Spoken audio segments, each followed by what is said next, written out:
Hola, sean todos bienvenidos a este nuevo espacio de Fundación Sion y su programa de prevención de abuso sexual infantil y maltrato, Cuidando Ando.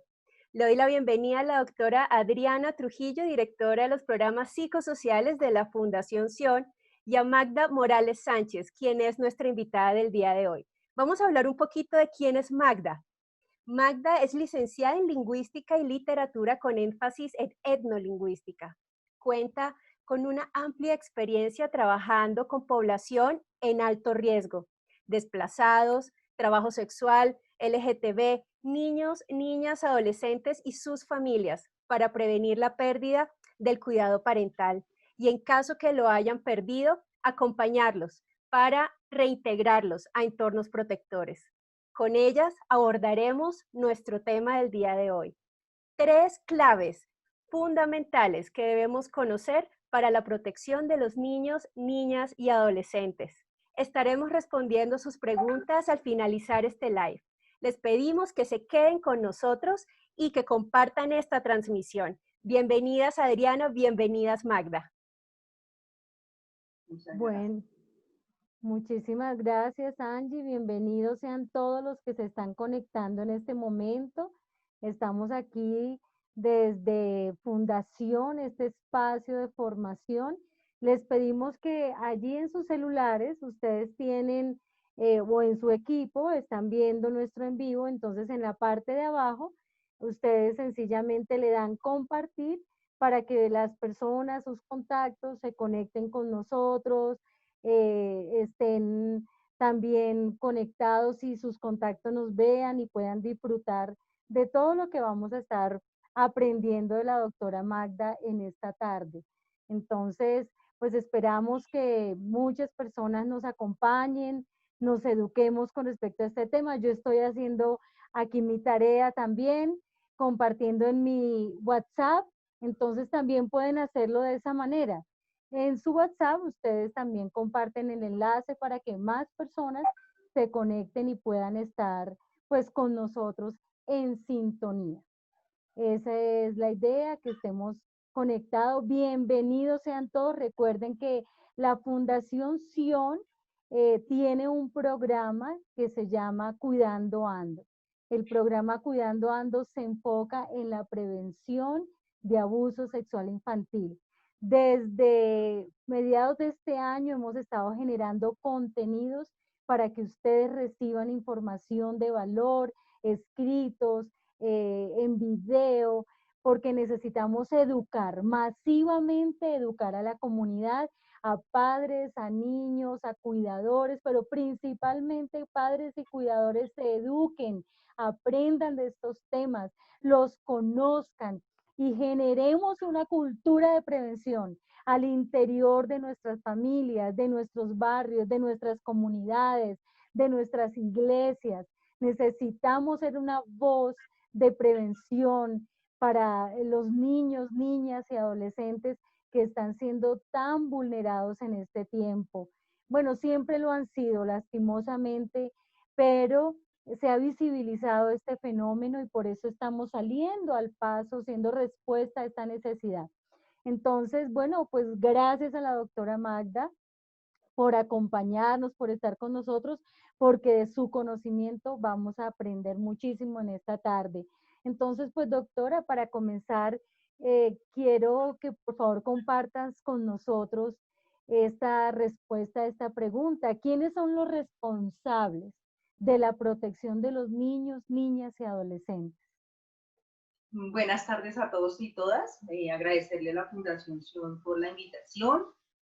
Claro que sí, somos 3 los responsables principales del cuidado y la protección de los niños y las niñas. Un responsable muy importante somos las familias.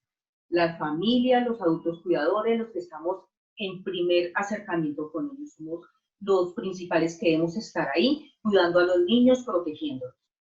Y al igual la comunidad, estaríamos ahí en un proceso de articulación para estar pendiente de todos los niños y las niñas.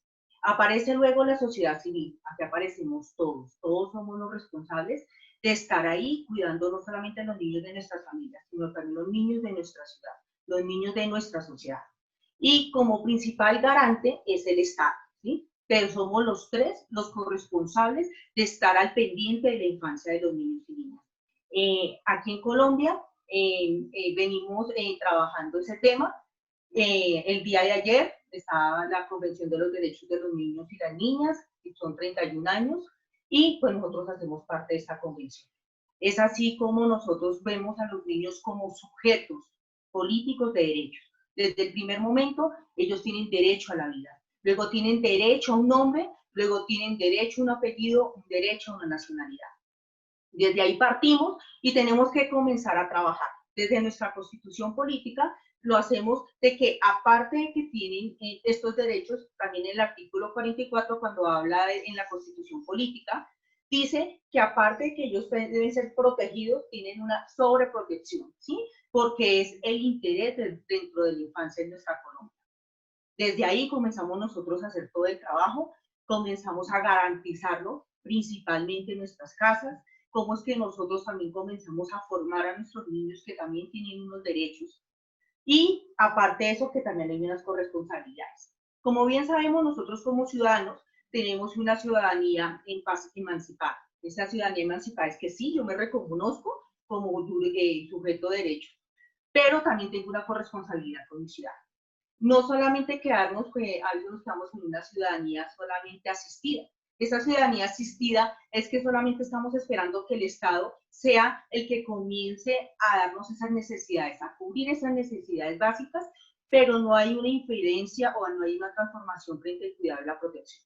Nos quedamos en una mentalidad asistencialista donde pensamos que la responsabilidad es de otros, pero la responsabilidad de los niños, niñas y adolescentes nos pertenece a todos. Y por eso es importante que comencemos a hacer una formación desde nuestros hogares, nosotros como adultos cuidadores, comenzar a hacer un trabajo de prevención también con nuestros niños, niñas, adolescentes y jóvenes, de comenzar a mirar cómo ellos también pueden cuidarse y protegerse, a quién deben acudir y qué acciones deben también tener. Y esta información empieza primeramente en casa, en los colegios y en los contextos sociales. Sí, me llama la atención lo que nos estás comentando de esa tendencia asistencialista, que es, bueno, el Estado debe protegernos, de otras personas nos deben proteger y tendemos a perder un poco esa responsabilidad. De hecho, por eso muchas veces cuando un agresor es denunciado, no se hace responsable, porque no, pues es culpa del niño, es culpa de la familia, es culpa de la sociedad, es que me exponen y de verdad que necesitamos apoderarnos y necesitamos ponernos ese traje de la protección y hacernos responsables, doctora Magda, porque pues sí, tú que estás en el campo de trabajo te puedes dar cuenta y creo que nos puedes ilustrar muchísimo de cuántos los derechos de los niños son vulnerados por desconocimiento, porque no se aplican, porque no se ejercen. Entonces, qué importante es hacerse responsable en primera instancia de ser esos garantes, de ser garantes de protección, ¿no? Quería que nos complementaras, por ejemplo, en ese sentido, ¿qué han notado en las comunidades con respecto a esa tendencia a descansar en los demás y no apropiarse de la tarea de ser protector? Yo siento que hay que hacer un trabajo de sensibilización y concientización, primeramente en nuestras familias y en nuestras comunidades, porque suele suceder que el niño es el violentado y es al niño a quien se retira del hogar, es al niño quien sufre todas las consecuencias, ¿sí? Pero el perpetrador o el violador sí y continúa. El niño puede durar un tiempo en protección, puede salir y en ocasiones aún no se ha hecho todo el proceso judicial con el posible agresor. El daño se les hace primeramente a los niños, adolescentes y jóvenes, porque ellos tienen un cambio primero el desprendimiento, todo el proceso de vínculo totalmente comienza a fracturarse. Se ha comprobado que a nivel cognitivo ellos tienen un retraso en el desarrollo porque es muy impactante. Primero que todo porque en ocasiones hay familias que no les creen.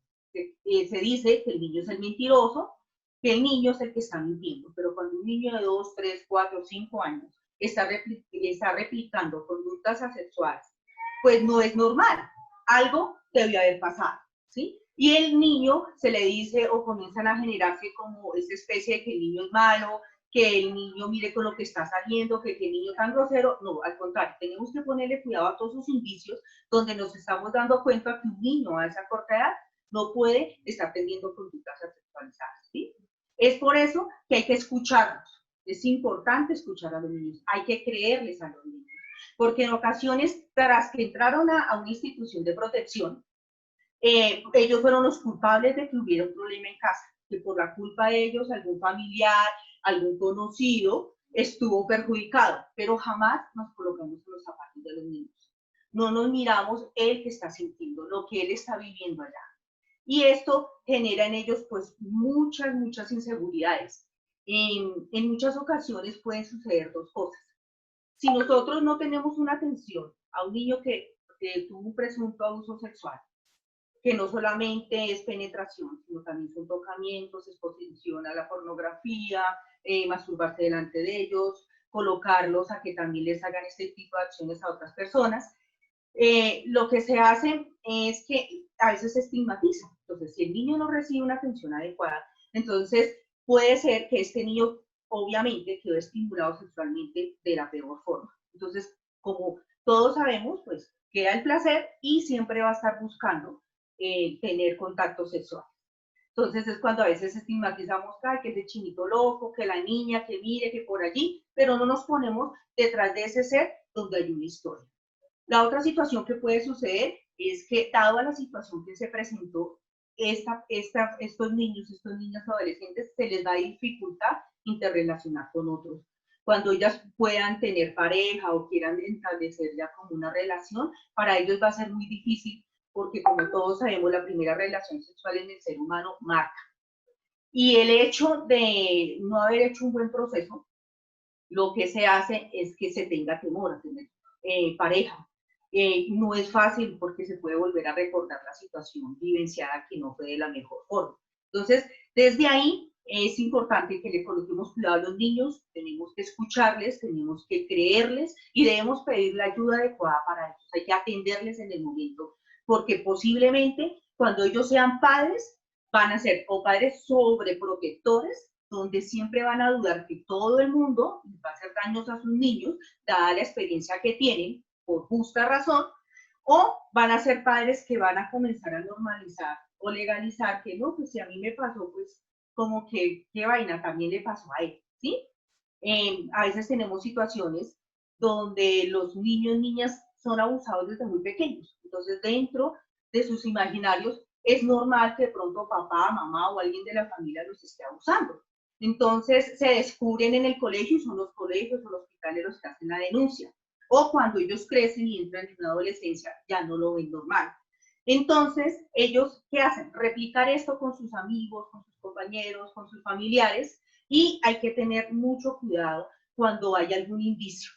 ¿Qué se piensa? Se piensa que el problema solamente es de la familia o del niño, pero los niños nos pertenecen a todos. O sea, es una corresponsabilidad, así como son de ellos, también son de nosotros. Y desde ahí es que hay que comenzar a hacer un trabajo y pues la invitación del día de hoy es, más adelante les enseñaré también cómo podemos aportar cuando creemos que hay un presunto abuso o hay alguna exposición donde estén los niños. Porque en ocasiones hemos escuchado en las noticias que aparece una noticia donde apareció muerta de pronto la mujer o el niño, y los vecinos y todos decimos, ay, sí, yo sí escuchaba, ay, sí, yo también vi. Pero ¿qué pasa? Nosotros también estaríamos cayendo ahí. ¿Por qué? Porque estamos dejando en inobservancia, o sea, supimos, pero no hicimos nada, o sea, también fuimos cómplices en cierto modo, porque sabíamos que se estaba presentando la situación, pero en ocasiones todos tenemos la mirada que por evitar el problema o tener discusiones con el vecino, o eso es problema de allá de esa familia, eso no me toca a mí, ¿sí? Pero nosotros podemos prevenirlo. Podemos prevenirlo y en ocasiones también con personas muy allegadas, con familiares, y decirle, mire, eso que está sucediendo hay que llamarlo por nombre propio. Eso se llama abuso. Eso es violencia. ¿Sí? Y eso hay que colocarlo en orden. y debe recibir la ayuda adecuada, ¿sí? Más que generar el juicio de valor, comenzar a hacer ruidos y voces de pasillo, yo creo que es mejor inmediatamente ir a la persona y darle la indicación qué es lo que tiene que hacer, ¿sí? Y darle un nombre propio, porque a veces normalizamos ese tipo de cosas. Ah, no, sí, eso es normal, sí, eso ya aparece, sí, en mi familia siempre pasa, y pues no es normal. Porque cuando ellos crezcan y sean ya ciudadanos, estos ciudadanos, pues, ¿qué van a hacer? Van a hacer lo mismo. Aparte el daño que se les hace, ¿no? Porque después de un abuso, no es muy fácil, ¿sí? Esto es necesario tratarlo con especialistas, ¿sí? Y no fue que, ay, sí, ahí quedó. También suele suceder que en ocasiones cuando pasan estas situaciones, nosotros comenzamos a hacer comentarios y están bien respetables como esa privacidad a los niños, niñas, adolescentes y jóvenes. A nosotros se nos vuelve tan normal hablar de lo que le pasó al niño y lo que estamos haciendo es revictimizarlo y en ningún momento le estamos ayudando. Entonces lo tomamos en un espacio, en una fiesta, en la hora de la comida, ¿sí? ¿Y qué pasa con este niño? Pues este niño otra vez lo estamos violentando, estamos volviéndole a hacer lo mismo que hicieron otros con él, exponiéndolo al escarmiento público. ¿Y cuándo él va a comenzar a superar esto? Cuando nosotros le enseñemos que lamentablemente a ningún niño debería pasarle esto. ¿Sí? A ningún niño, porque no debería ser así, porque nosotros los adultos somos los responsables de este cuidado y protección. Pero si sucedió, por lo menos ayudémoslo. No comencemos a decirle el pobrecito, él es que él no pudo, o comencemos a justificar. No, pidamos la ayuda adecuada y acompañémoslo con amor. Acompañémoslo en ese proceso y acompañémoslo diciendo que él tiene muchas capacidades, que él tiene muchas fortalezas y apoyémosle en ese empoderamiento de esas capacidades que él tiene para que él salga adelante y pueda en algún momento decir, sí, me pasó, no debió haberme pasado, pero poderlo ya haber elaborado, haber hecho un buen proceso y que su vida siga, ¿sí? Siga y que él pueda decir, esto no me puede volver a pasar, ¿sí? Y que él ya tenga las herramientas y las estrategias para poderlo prevenir con él y con otros, ¿sí? Y desde ahí es que tenemos que comenzar a educar a los niños. Como nosotros desde casa les decimos qué tenemos que hacer, qué hay que hacer en caso de que no estén en casa, quién tienen que acudir para nosotros hacer toda la orientación y acompañarles desde ahí, desde esas realidades donde ellos están. Sí, doctora Magda, es inevitable una realidad que se presenta, pero con respecto a lo que tú estás diciendo, está comprobado científicamente que las consecuencias que ocasiona el abuso a corto, mediano y largo plazo, ¿no? Porque son consecuencias que se acompañan a la persona hasta su vida adulta, se logran minimizar cuando se hace un trabajo a tiempo, en por lo menos los primeros 6 meses de haber ocurrido el evento, cuando se logra llevar a este menor de edad a un proceso terapéutico. No es que no siga siendo impactante, pero minimiza las consecuencias, el daño psicológico que ocasiona a futuro. Por eso es importante no callarnos, no silenciarnos. Sí, lo de que dice la doctora Magda es traumático para los niños porque en ocasiones hasta los tienen que aislar de casa y por eso es que ellos temen en muchas ocasiones hablar. Pero la forma como la sociedad reaccionemos, los padres, los cuidadores reaccionemos frente a estos fenómenos, frente a este delito, marca la pauta en la vida de ese infante y de los que están alrededor, ¿no? De los primos, de los amiguitos, de los que de alguna forma se enteren, pero saben que cómo hay que hacer, que a dónde hay que acudir, que no hay que dejar este tipo de delitos en la impunidad. Y como dice la doctora Magda, todos somos responsables de proteger y de cuidar a nuestros niños. Entonces, doctora, en este sentido, ¿qué deben tener en cuenta los padres y cuidadores en el momento de presentar la denuncia? Primero que todo, escuchar al niño. Y nosotros los padres a veces somos muy predecibles, entonces los niños no nos cuentan porque o vamos a reaccionar de la peor forma o lo que suele suceder, no les creemos, ¿sí? Les decimos que son mentirosos. Yo creo que si el niño nos está contando, hay que escuchar, hay que creerle. Y lo primero que todo hay que decirle lo que se va a hacer. decirle, mira, esto no es normal, tenemos que acudir a unas personas que nos van a ayudar, a personas especializadas que conocen sobre el tema. Y vas a tener que contar lo que te pasó. Eso primeramente nosotros que somos los cercanos. Si nosotros estamos en un jardín o en una institución que nos esté brindando la orientación, inmediatamente hay que acudir a estas instituciones. Luego, efectivamente, pues toca ir al Instituto Colombiano de Bienestar Familiar, toca colocar la denuncia y que el niño obviamente entre en el proceso. Ahí se determina si el niño debe salir o no debe salir de su hogar. En caso de que yo sea un vecino, un familiar, haga parte de la sociedad civil o haga parte de la comunidad, y yo no quiera meterme en problemas, porque es lo que casi siempre es lo que se evita, queremos evitar, pero no estamos evitando nada, estamos desagrandando más el problema, ¿sí? Porque si colocamos las medidas a tiempo va a ser mucho más fácil. Se pueden hacer denuncias anónimas. En esas denuncias anónimas, pues uno debe tener la dirección, efectivamente, de donde está viviendo el niño, tener la localidad, entonces hay que dirigirnos, hay que tener claro pues en qué localidad está viviendo el niño, el barrio, y contextualizar la situación que se está dando. Si decir, bueno, hay un presunto abuso, está sucediendo en esta casa, el adulto se llama, dar el nombre, el nombre del niño, en ocasiones no es que tengamos la cédula, no, porque sepamos los nombres, pues entre más información tengamos, pues mucho mejor.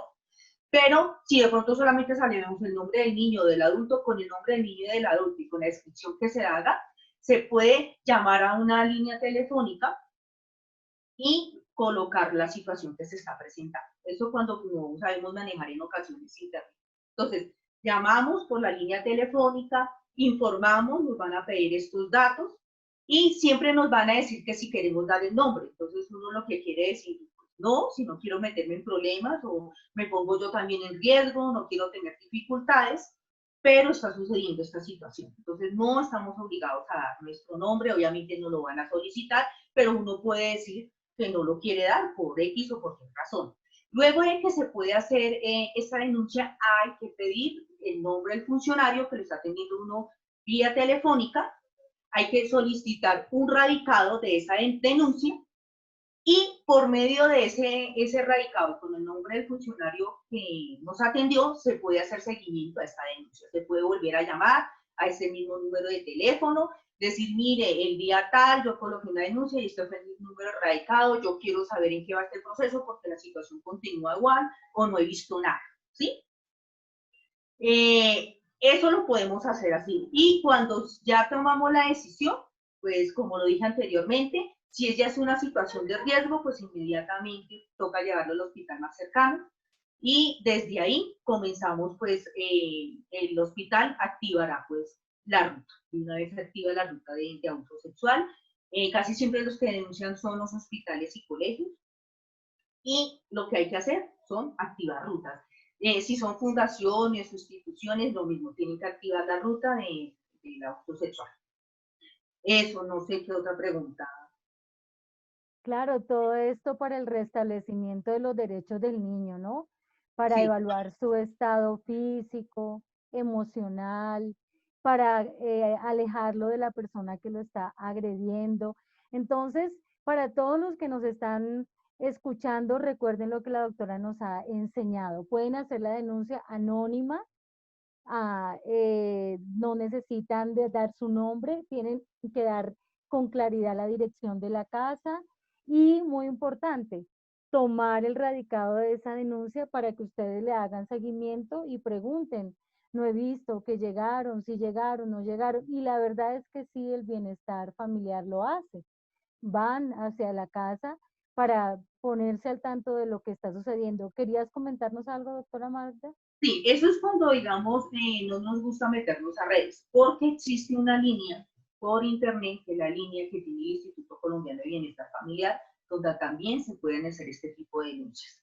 Entonces, y lo mismo, los va a atender alguien, los va a atender por medio de un chat, y por medio de este chat comienzan a hacerles todas las preguntas que anteriormente yo les dije, ¿sí? Lo mismo, vuelven y les preguntan si quieren dar el nombre, si es un vecino, qué cercanía tienen con la familia, y al final siempre se da el nombre del funcionario y el número de RAICA, o sea que lo podemos hacer de las dos formas. Porque en ocasiones cuando uno está en comunidad, pues hay personas pues, que no, o adultos mayores, o otros niños que también no saben en ocasiones cómo hacerlo, entonces se les puede brindar información, ya sea a través de la línea por internet de bienestar familiar o por un número de teléfono donde también se puede ser anónima. Esas son como las opciones cuando queremos hacer una denuncia, no pasar por inoperante ni que no queremos como observar la situación, entonces podemos sensibilizar y podemos generar alguna acción y sabemos que estamos salvando la vida de un niño, una niña, un adolescente, un joven, ¿sí? Desde ahí podemos comenzar a hacer ese trabajo desde nuestras comunidades, desde nuestros barrios. Muchas veces nos damos cuenta o el niño habla con nosotros o un caso de maltrato. Entonces, pues no debemos silenciarnos. O como dice la doctora, nosotros que trabajamos en la fundación, que vamos a las comunidades, quizás algún niño hable con nosotros, en una organización de tipo eclesial, hay líderes cristianos, pastores, que escuchan este tipo de casos.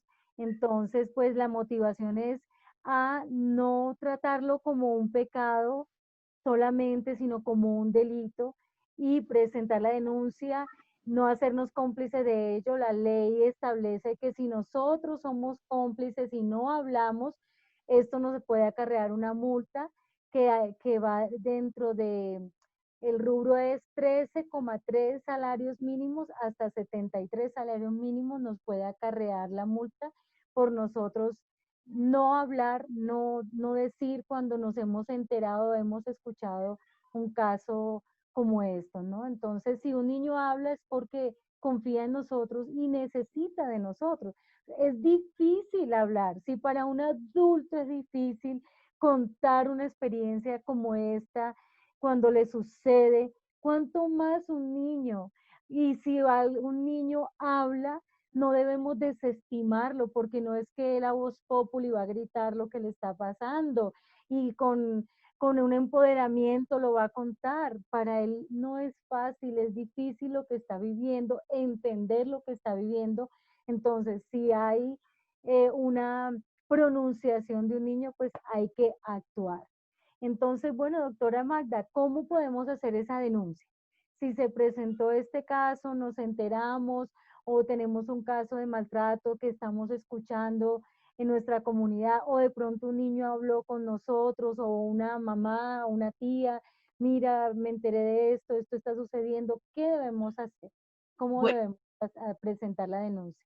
ahorita hay muchas cosas a favor, porque antes habían varias instituciones donde el niño tenía que pasar por todas esas instituciones legales y salía más afectado, ¿sí? Que del mismo abuso. Actualmente existe el CAIBAS, que es Atención a Víctimas de Violencia Sexual, donde está medicina legal, está el médico, hay psicología, ¿sí? Y tiene toda la atención de una vez que requieren. Se unieron varias entidades, las entidades legales, y hacen una sola atención pensando en el niño y la niña. Este CAIBAS queda pasando Palo Quemado, queda en la carrera 33, número 1833, bloque B, piso cuarto. Esta información yo la tengo, se las puedo facilitar por medio de la presentación para que ustedes se las puedan facilitar a las familias. Toda la ruta que deben hacer, ¿sí? Porque si pasó hace tiempo, por ejemplo, si el niño fue encontrado y hace poco sucedió la situación, inmediatamente toca llevarlo al hospital, porque está en riesgo la vida del niño, ya sea al hospital más cercano que tengamos, la que tengamos, por ejemplo, uno de los hospitales que atiende rápidamente aquí en Bogotá, pues es el Hospital Santa Clara, y ahí hará la denuncia directamente el hospital, ¿sí? Y activa toda la ruta. En caso de que ya haya sucedido, digamos que no tiene evidencias, no. La voz de los niños, con que el niño lo diga, eso tiene poder, ¿sí? Porque el niño, cuando le ha sucedido, él habla siempre del detalle, no es un niño que varía la información. O el niño siempre habla que era en la noche, o que siempre era en la tarde, o después de que se iba la mamá, o cuando le dejaban en tal sitio, y es muy evidente el relato del niño. Con ese relato del niño, la mayor evidencia para poder colocar la denuncia. Entonces, si ya sucedió y lleva ya varios tiempos, no, nos vamos para el CAIBAS, Ahí atienden de lunes a viernes de 8 a 4 de la tarde, y hay unos números de teléfono que también les voy a facilitar. Igual que existe la línea gratuita que hay a nivel nacional desde ICF cuando se detecta. Y también atiende 24 horas un centro de emergencia que se llama el Centro de Emergencia Revivir, que queda a un costado sur del Parque Simón Bolívar. También les voy a facilitar la dirección y el teléfono. Ahí atienden 24 horas también. Ellos son, digamos que cuando se hace una denuncia es la primera ruta o es la primera centro de emergencia que moviliza la acción para dirigirse. Y la otra, pues llamar en ocasiones, pues si es muy urgente, pues y es muy latente que se esté presentando la situación y que sea en el momento y que sea el perpetrador y todo y lo conozcan, pues hay que informar inmediatamente a la autoridad pertinente, que sería la policía, ¿sí? Pero al que se debe atender principalmente es a la víctima, al niño, a la niña, adolescente, ¿sí? Y jóvenes. Entonces, desde ahí se comienza a activar toda la ruta y se comienza a generar todas las acciones, porque ya todas las instituciones, tanto del Estado como las que trabajamos por la primera infancia y la segunda infancia, sabemos que tenemos que activar la ruta, ¿sí? Porque si no, a nosotros también la ley se nos aplica por inobservancia, ¿sí? Por inoperables. Entonces, esas son las acciones que debemos hacer cuando suceden este tipo de situaciones. Queremos decirle a nuestro público que pueden enviar las preguntas. Allí Angisita está tomando registro para ahorita preguntarle a la doctora lo que nuestro público necesita saber con respecto al tema. Entonces no duden en enviarlas, que en unos minutos abrimos el espacio para que la doctora nos conteste. Entonces recuerden lo que la doctora nos está diciendo del CAIBAS, del Centro de Emergencia Revivir. De todos modos, ella muy amablemente nos va a regalar la presentación de PowerPoint, y que vamos a hacer nosotros, se las vamos a subir al Facebook de la Fundación para que ustedes la tengan allí, porque una de las cosas que sucede es que nosotros decimos, eso no me puede pasar a mí, y a mi familia no. O sea, es imposible, a nosotros eso no nos va a ocurrir nunca, pero no estamos exentos de que lastimosamente esto nos pueda golpear. Entonces nos paralizamos, ¿no? ¿Y ahora qué hacemos? ¿Y ahora quién llamamos? Y ahora, o de pronto alguien nos llama, mira, me está pasando esto, ¿qué hago? Y tú dices, te lo tengo porque lo hablaron en fundación, tengo la ruta, la doctora nos la dio, allí está la presentación. Y bueno, doctora, creo que la línea a la que tú te estás refiriendo es la 141, ¿no? Que es la Sí, línea del bienestar. de la línea, sí señor. Esa es una de las líneas a las cuales puede uno acudir, a la línea también que hay a nivel nacional, que es la línea gratuita, y hay unos como teléfonos directos también, en los cuales les voy a también a facilitar para que se pueda realizar este tipo de denuncias. Desde ahí para tener como la claridad. También quería como complementar diciéndoles que en ocasiones, a veces casi siempre es alguien muy cercano a la familia, ¿sí? Las experiencias que hemos tenido. Y a veces le tenemos más consideración al perpetrador, al violador.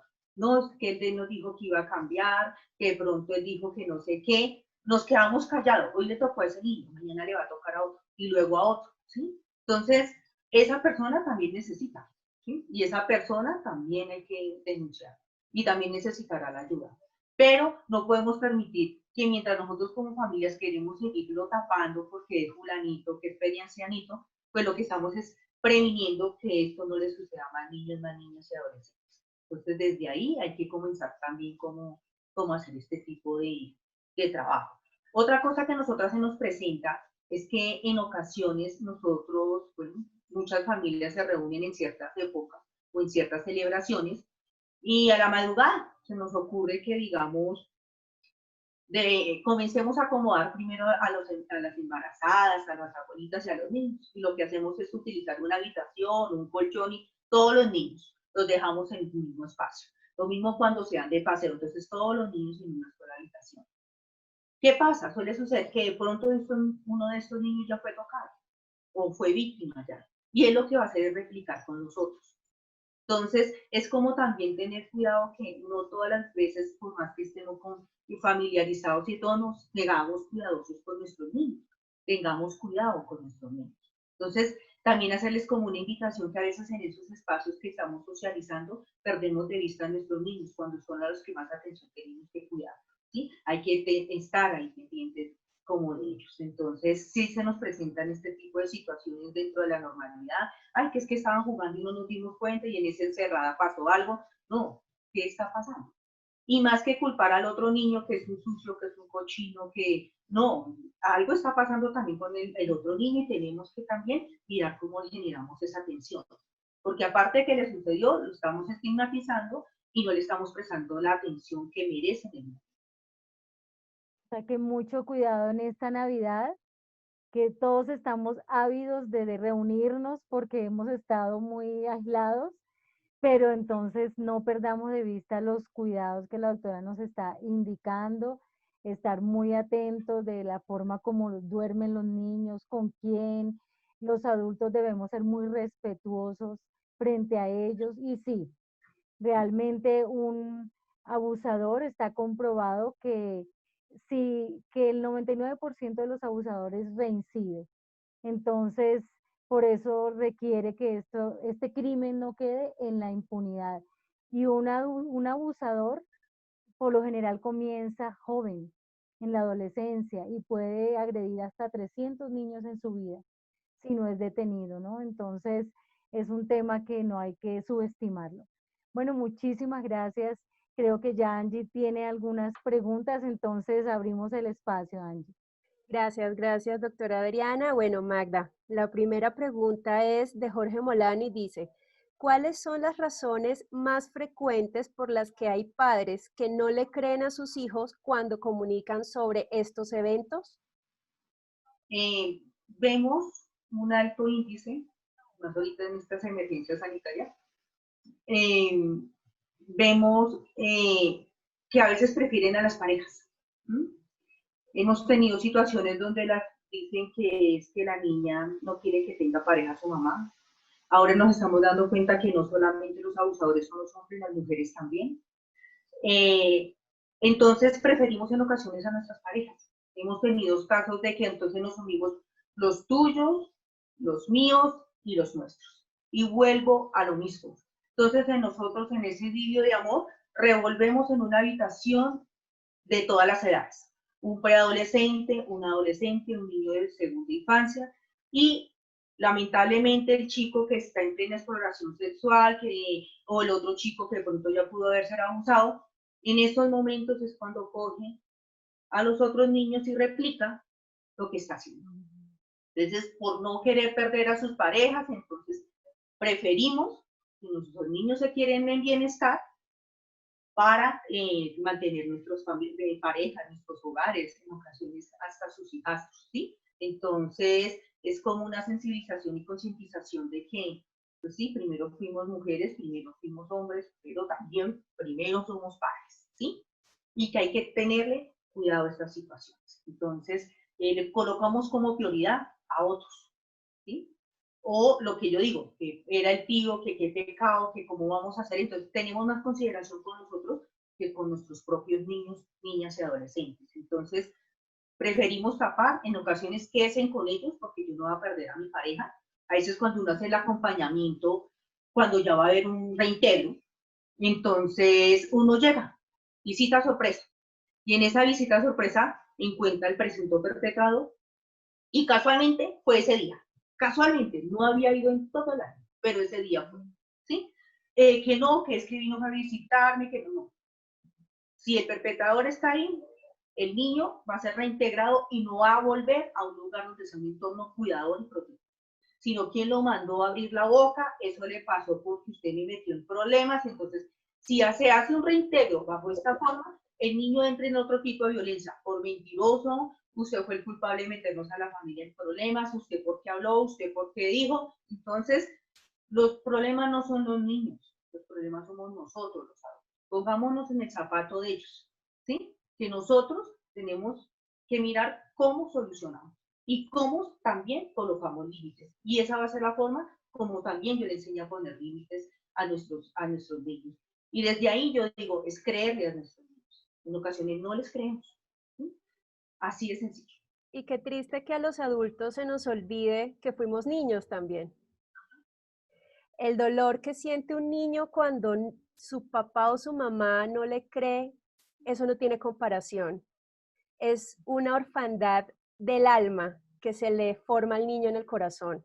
Cuando quiere ir a su persona más cercana, a la que considere confianza y esa persona no le cree. Aquí hay una siguiente pregunta de Judith Perdomo y dice, doctora, si el niño fue abusado en su adolescencia, no hace el debido proceso para sanar el abuso, se casó, tuvo hijos y tiene su trauma familiar ya como padre de familia, ¿cómo se le puede ayudar?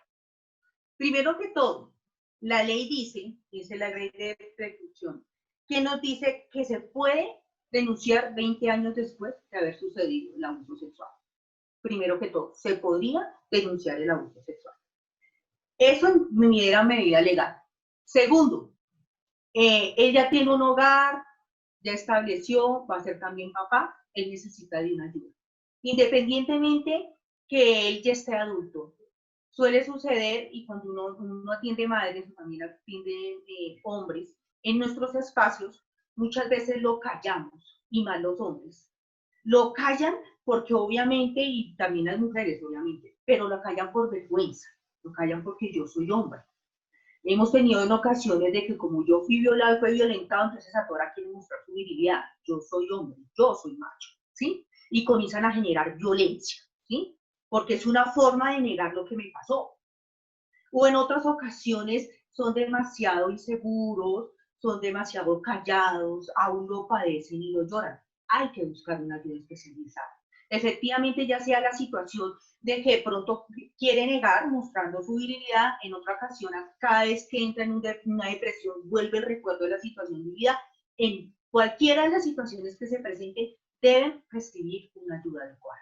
Y decirles que no les debió haber pasado y no son los únicos por los que ha pasado esa situación y que ellos aún están a tiempo de recibir esa ayuda, ¿sí? Porque en ocasiones dicen, no, pues yo ya la edad que tengo, yo que voy a denunciar o yo para qué voy a pedir ayuda. Qué pena, qué vergüenza. Y fue una pena, una vergüenza y una carga que lleva cargando durante 30, 33, 39 años y en la cual no elaboró, no hizo un proceso y es gravísimo porque es un daño que se le hizo al ser. ¿Sí? Y desde ahí se debe trabajar, o sea, se debe restituir ese derecho. Y si todavía tiene espacio, tiene 20 años después de lo que le habrá sucedido para poder denunciar, ¿sí? Y puede hablar y puede entrar en una investigación. Y eso pues aparece legalmente pues en el artículo 86 de la ley 599 del 2000, de la ley 1554, de que ahí nos invita que se puede hacer después de haber sucedido la situación, se pueden usar hasta 20 años después. Entonces, se puede hacer. Es como también empoderamos al otro, como decirle, no, mira, no, hay que hacerlo, porque hoy te tocó a ti, ahorita a veces son abuelos. Hay situaciones donde hay abuelos abusadores, entonces le tocó primero a la nieta, luego a la bisnieta, ay, que el abuelito, que ay, que tan lindo, que qué pecado. No, no hicimos nada. Lo que estamos haciendo, no estamos tapando nada. Lo que estamos haciendo es generando y ampliando más a que le sucedan a otras niñas, y no solamente a las cercanas, que le sucedan a los vecinos, que le suceda el de acá. A eso hay que llamarlo al orden, y a eso hay que llamarlo por nombre propio, y a eso hay que denunciarlo, ¿sí? Así de sencillo. Y él sí necesitan la ayuda. Y hay que ayudarlos a decirles que soliciten la ayuda, que sí, que es muy vergonzoso, es muy penoso, pero no puede seguir cargando con esa culpa, porque casi siempre cuando sucede un abuso sexual hay culpa. Yo me lo gané, porque a veces cuando no le creemos, es que usted estaba de buscón, entonces se lo gana. ¿Mm? O él me dijo que me amenazó, yo creo que yo han tenido en otras ocasiones con la doctora Adriana, me amenazó, se guardó el secreto, luego le digo, le voy a decir a su papá, entonces se guarda ese secreto y guardó esa culpa de que yo me lo busqué, ¿sí? Como que yo encontré eso. Pero siempre se guarda esa culpa y hay que sacar esa culpa, y hay que trabajar y elaborar esa culpa, porque no fue así. O sea, créanme que nadie se gana una violación de chévere, porque sí, no, olvídese, eso no, yo no voy a buscar. Jamás voy a buscar eso. Y es muy importante entender que la primera relación sexual que tiene el ser humano lo marca de por vida. Entonces, desde ahí hay que comenzar a hacer el trabajo. Sí, y es un proceso dando también un poco de acompañamiento a lo que la doctora Magda acaba de decir, es un proceso que no es corto, es un proceso que requiere de tiempo y que encarar esta realidad es muy difícil y es muy duro para la víctima, precisamente por esos factores que la doctora Magda estaba comentando ahorita, la culpa silencia la culpa, la vergüenza que genera el hecho de haber sido víctima de un hecho de abuso sexual infantil, anula toda acción que se quiera tomar al respecto. Entonces, muy importante denunciar, muy importante buscar ayuda, muy importante también buscar ayuda de restauración espiritual para empezar un proceso que, como lo comenté hace poco, no es un proceso corto, hay que seguir trabajando. Hay una inquietud que tiene Ligia Ramírez y la pregunta es totalmente abierta y es muy, muy oportuna para clarificarla. ¿El abusador fue abusado? En ocasiones, casi siempre, cuando uno mira la historia de este perpetrador, hay historias en la infancia muy fuertes de maltrato, hay historias de abuso y que no fueron trabajadas, no fueron elaboradas. Y de esta misma forma, él la sigue replicando. De pronto, si alguna vez estuve en espacios donde hablaban de la historia de Garavito. Garavito desde muy pequeño, la mamá lo disfrazaba de mujer y lo sacaba y lo exponía con todos sus amigos, porque él lloraba, porque él era hombre. Y él, ¿por qué llora? Porque los hombres tienen que llorar. Entonces, como usted llora, entonces es una niña. Y lo ponía en el escarmiento público y era la burla de sus amigos. Aparte de eso, fue abusado durante muchos años por un tío. ¿Sí? Y no significa que yo, dando este testimonio, esté diciendo que avalo esto, no. Lo que yo estoy diciendo es que efectivamente estas personas que fueron abusadas necesitan un acompañamiento, necesitan de la ayuda, ¿sí? Y desde ese momento se puede comenzar a hacer la prevención. Coloco este caso porque fue una persona que no tuvo la ayuda, no hubo un trabajo de prevención, sino que todo el tiempo vivió eso. O sea, no lo pudo sacar, le hizo un daño a su psiquis y quedó. Quedó el daño totalmente, o sea, dañó su alma, lo dañó como ser humano, ¿sí? Y estas personas, como dice, aparte de hacer la denuncia, también necesitan la ayuda. ¿Sí? Necesitan ayuda porque también fueron violentados.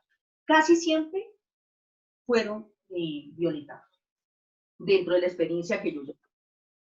Sí, hay Andy, con respecto a eso, estaba leyendo acerca de estudios estadísticos y refieren que el 46% de las personas que fueron agredidas agreden. No todas, pero como dice la doctora, si no hay un trabajo con respecto a eso, quedan predispuestas, ¿no? A también ser agresores. No significa que me agredieron, entonces yo soy agresor, pero hay una predisposición debido al evento sufrido, ¿no? De acuerdo.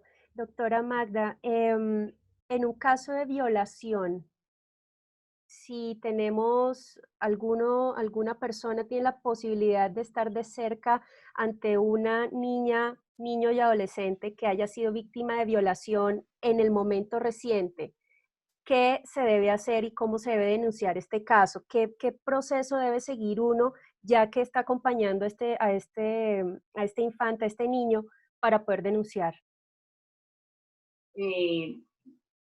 Primero que todo, toca llevarlo al hospital, ¿no? Hay que llevarlo al hospital, hay que acompañarlo, efectivamente hay que hacer la denuncia por fiscalía y hay que hacer todo el procedimiento cuando se activa la roca. Tiene que pasar por todo el proceso. Y lo principal, el acompañamiento de la familia.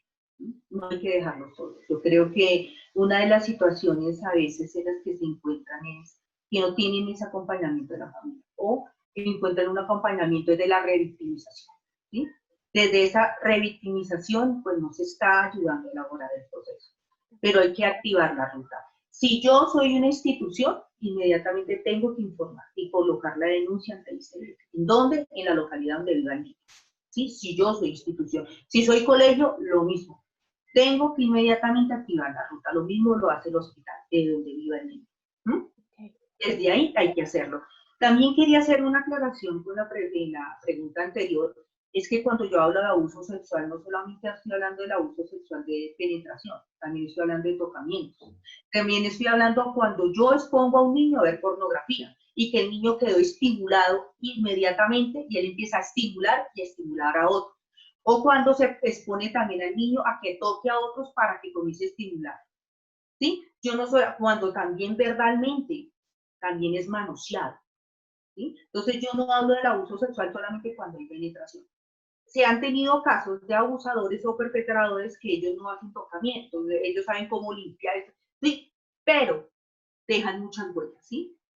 En el niño queda guardado psicológico y emocionalmente, y lo que diga el niño ante el CAIPAS, eso es, al niño se le cree, desde ahí se le cree. Entonces, por eso yo les digo lo de la ruta, obviamente tendrán que ir al CAIPAS a hacer la denuncia, ante fiscalía hay que hacerla, y desde ahí comienza todo el proceso legal, pero eso es de inmediato.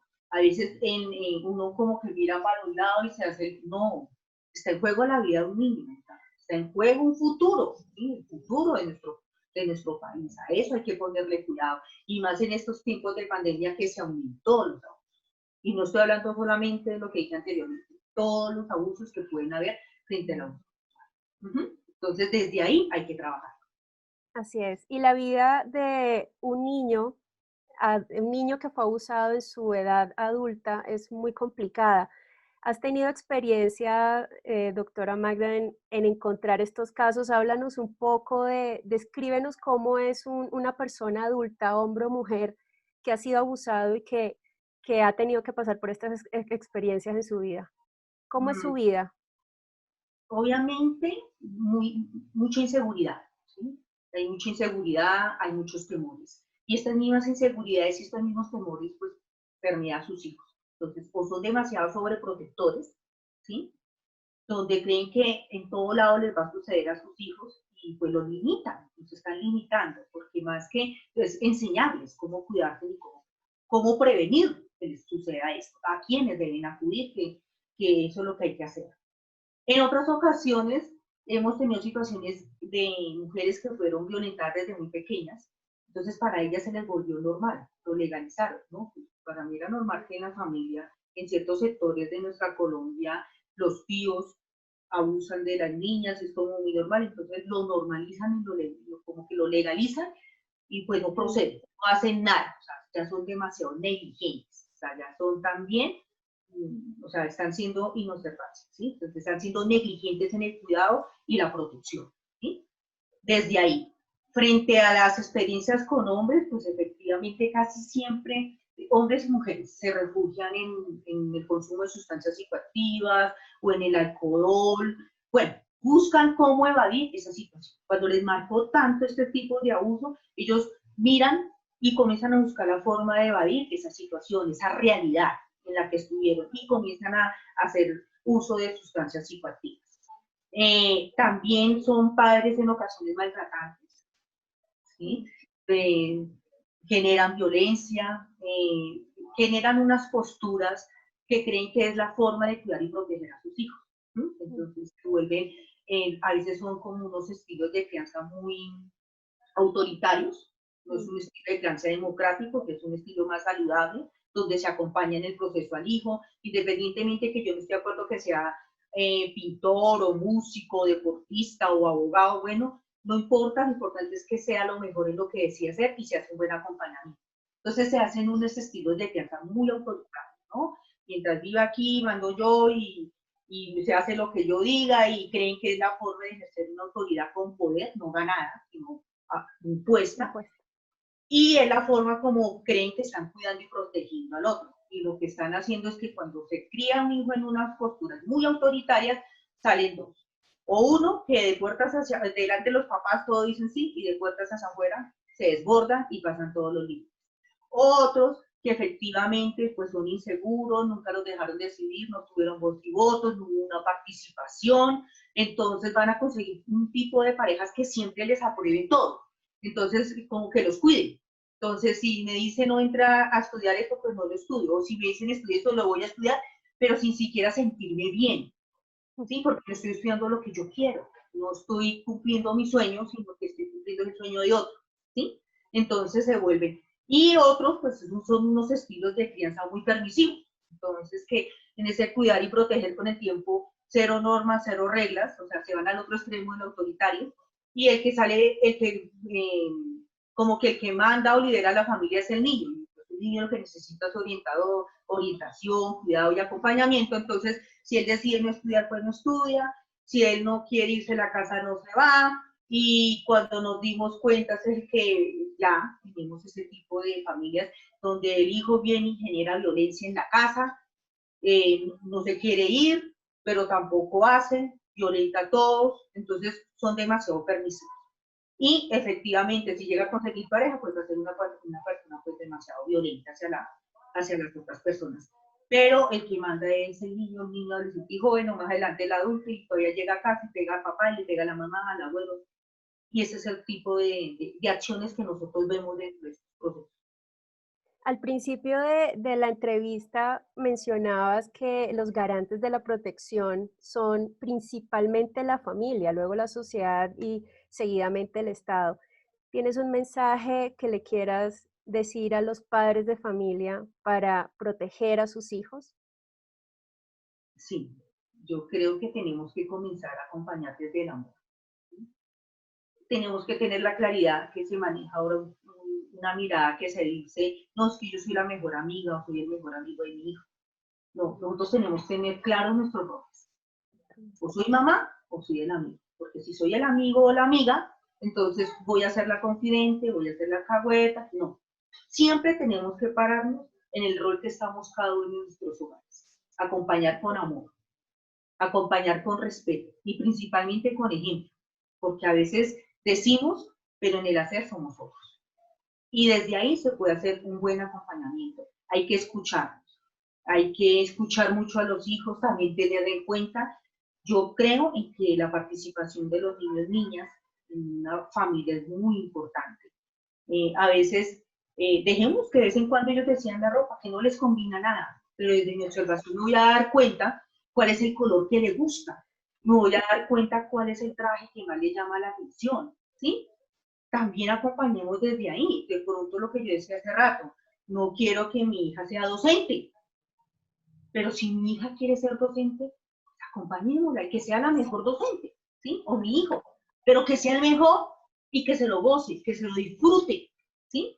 Que pueda ser un niño feliz y que más adelante, cuando se tiene un estilo de crianza así saludable y democrático, son chicos que van a ser líderes, chicos que se van a escoger sus parejas, que van a poder lograr sus metas, sus objetivos, porque los dejaron ser ellos. Que cuando, claro, en este estilo de crianza democrático hay normas y reglas, como en toda casa, una hora de llegada, una hora de salida, pero también hay acuerdos que se pueden negociar. Bueno, hijo, estudiaste toda la semana, pero si hoy sábado quieres dormir hasta las 10, bueno, eso es cierto, se pueden llegar a ese tipo de acuerdos, pero se les permite ser ellos, se les acompaña, se les orienta, ¿sí? Estamos ahí de ladito, como nos decían las abuelas, soltamos y luego agarramos otra vez, pero que nos vean siempre ahí. Algo que nosotros también nos dimos cuenta es que, digamos, los niños más vulnerados son los niños, digamos, cuando ya son estos perpetradores que son ya en gran tendencia, es que ellos se fijan son en los niños que están más solos. Ellos son de los que comienzan a hacer el estudio, dicen, nuestro niño siempre va solo a la tienda, va y vuelve solo al colegio, y se los empiezan a ganar. Se los comienzan a comprarles cositas, se les comienza eso y cuando se dieron cuenta fue que fueron abusados. Entonces la invitación es a que no los dejemos solos. Un niño que está acompañado, que está respaldado por un adulto, es un niño que no va a ser tocado, porque van a decir, uy no, donde yo toque a este niño, tengo un problema seguro, demanda seguro, tengo toda una familia. Pero este niño que se la pasa todo el día solo, no sabemos ni quién es mamá, ni quién es papá, pues no va a pasar nada. Acompañémoslos, pero acompañémoslos con amor, con respeto y principalmente con ejemplo. Gracias, Magda. Creo que ha sido un espacio muy especial, nos has dado un espaldarazo genial al programa Cuidando Ando de la Fundación Sion. Realmente estamos muy en línea con todo lo que nos has contado el día de hoy. Adri, ¿tienes algún mensaje para ya cerrar? Darle las gracias a la doctora Magda por este espacio, por este tiempo, a ti Angie también por proponerlo, a nuestros oyentes, las personas que se han conectado. Recuerden, compartan esta información. Hay que instruirse e instruir a otros con respecto a todo lo que estamos aprendiendo.